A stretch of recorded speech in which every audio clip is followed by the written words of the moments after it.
To enable and use the swipe down for notification panel feature on Samsung Galaxy S25 Ultra, long tap on an empty area on your home screen and then tap setting.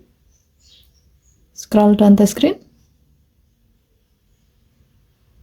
Next, tap the gray on offset next to swipe down for notification panel until the switch turns blue to turn it on.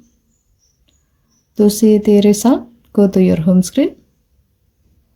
When the swipe down for notification panel feature is on, now you can easily open the notification panel by swiping down anywhere on the home screen like this.